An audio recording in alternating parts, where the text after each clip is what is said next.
Hello again everyone, it's me MadameMacabre and welcome to yet another new video. Welcome back to all my subscribers and hello and welcome to everyone new here. We like to dig into lots of spooky things and sometimes even true scary stories, such as today's video. We're coming back at you guys with yet another true viewer submission. And this time, in a particularly interesting twist, the viewer submission included actual photographs that they took of the encounter. I'll let you guys be the judge of what you see. And without any further ado, let us jump right into Miss Aisha Cat's submission. I photographed a demon. Hi MadameMacabre.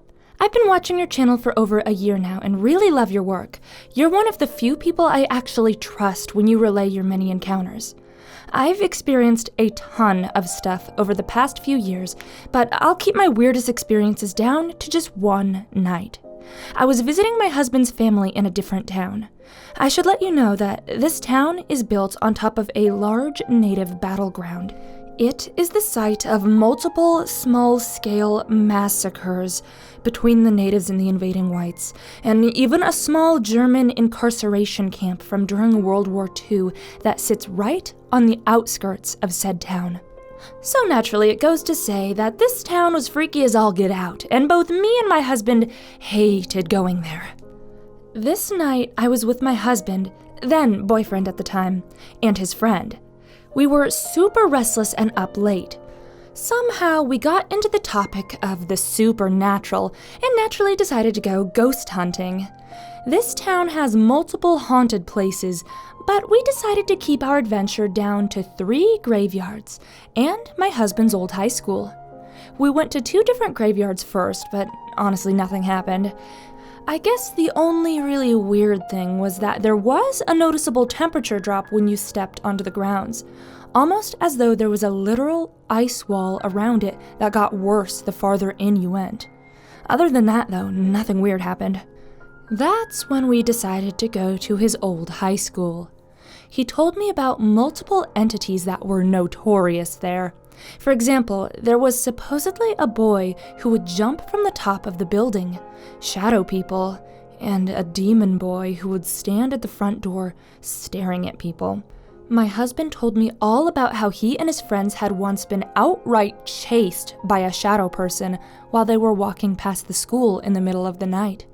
My husband is used to this stuff as he's dealt with it his whole life, but that school made him very uncomfortable. So much so that he forbade us from going on to school property. Instead, we sat in an adjacent parking lot in front of it. It honestly seemed kind of unwarranted and silly after an hour passed by and nothing happened. We even started debating if we should leave or not. That's when the lights on the front doors of the school turned on. Now, these lights are motion censored, and they're not outside the school where any woodland creatures could set them off.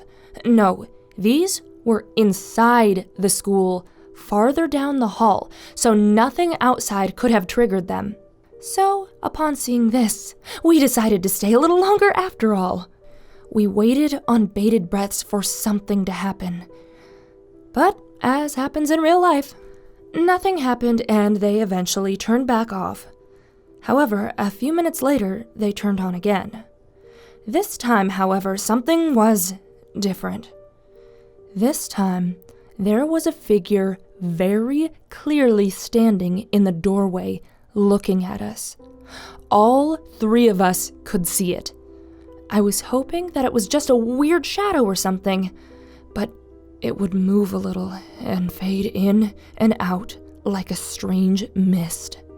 Although I was rightfully freaked out, I still had enough wits about me to whip out my phone and snap a few pictures. Here is the first picture. I have to apologize for the poor quality. Remember, we were on the adjacent parking lot, nowhere near the building, so I had to zoom in on my old iPhone. My husband forbade me from getting closer. Also, don't mind my redlining, I'm trying to showcase what I was seeing.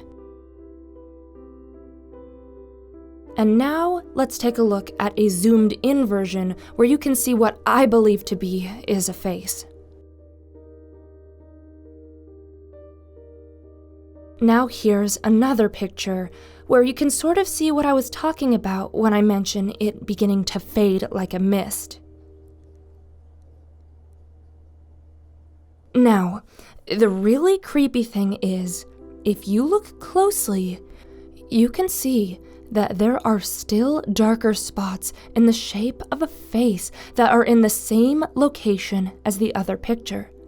I can see how pixelation could potentially make a face or the shape of one, but twice in the same spot in two different photos does seem a little bit weird to me.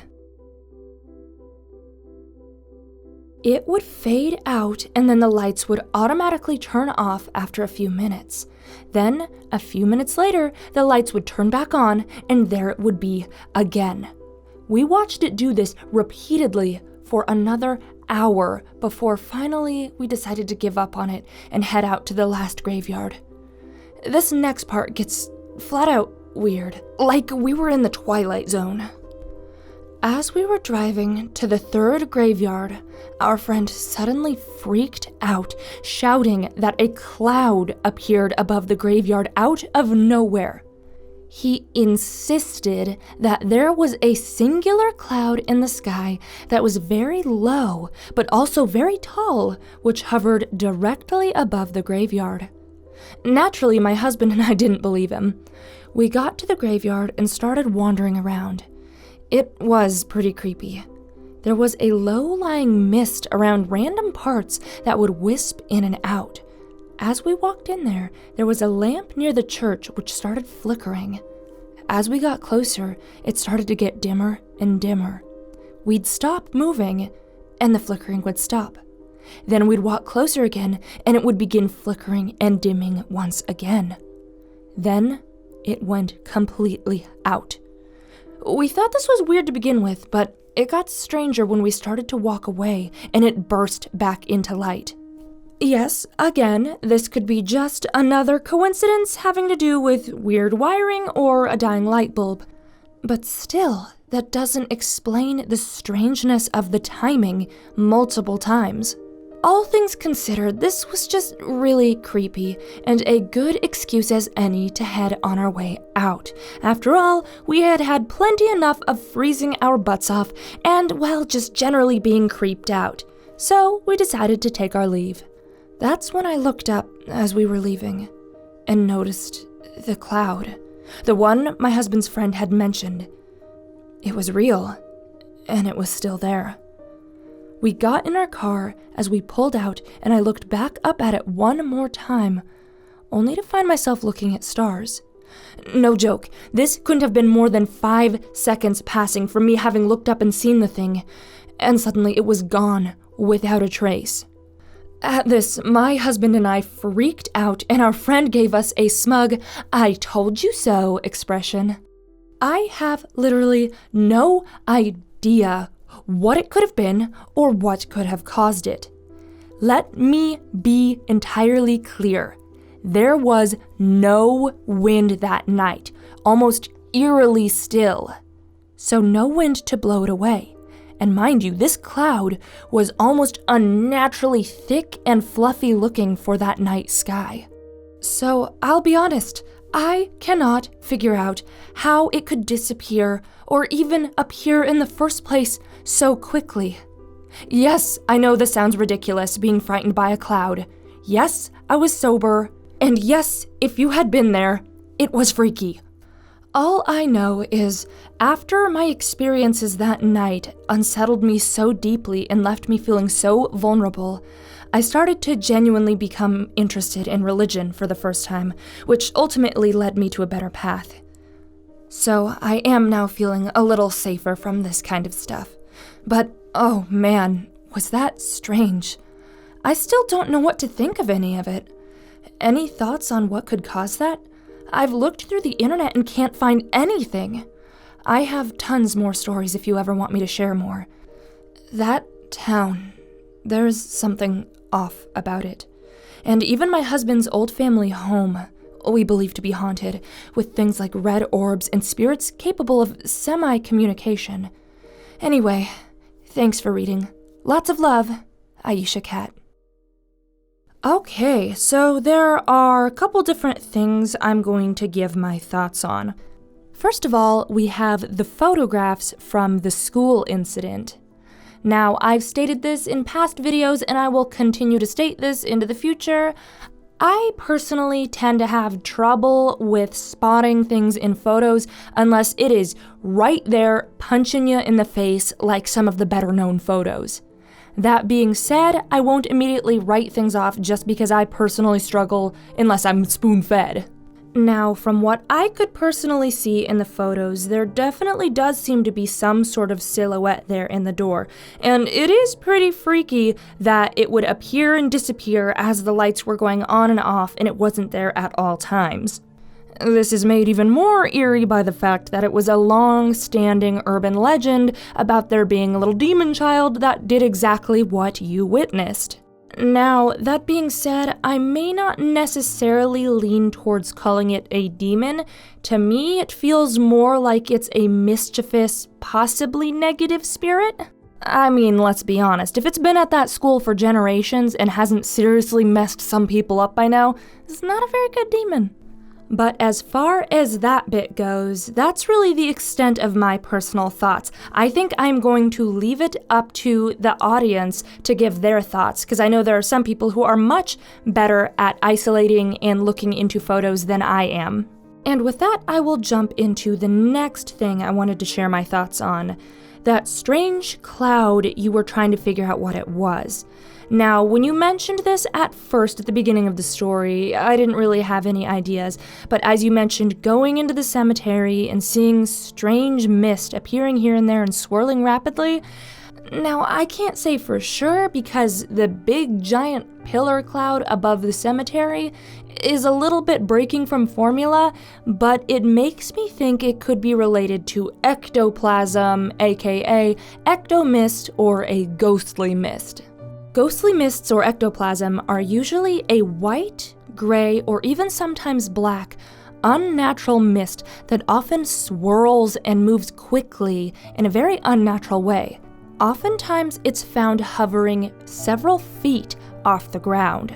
And one more thing that raised yet another flag in my mind that this could be related is that it is very common to find this ectomist outdoors in graveyards, battlefields, and historical sites. And you mentioned this being a graveyard that is on land that was home to native battlegrounds and the site of massacres. Yes, a strange mist the size of a cloud hovering at cloud height above a cemetery. That breaks from the formula of ectoplasm a little bit, but at the same time, if that is a lot of dead bodies and spiritual energy, and there was other ectoplasm hanging out around the cemetery, personally, I wouldn't think it's too much of a stretch that it could be somehow related. But again, I'm not an expert in this particular area, so these are just my personal ponderings. Once again, we'll pass it over to the audience, and if you have any other ideas, please feel free to share in the comments below. Anyways, that's all we have time for today. Thank you so much, Aisha, for sharing this story and those photographs with us. I love hearing from you guys. It's really fun, so I've liked being able to do this more frequently lately. I love getting in touch with you guys like this. Anyway, I will see you all next time, and until then, remember, stay creepy.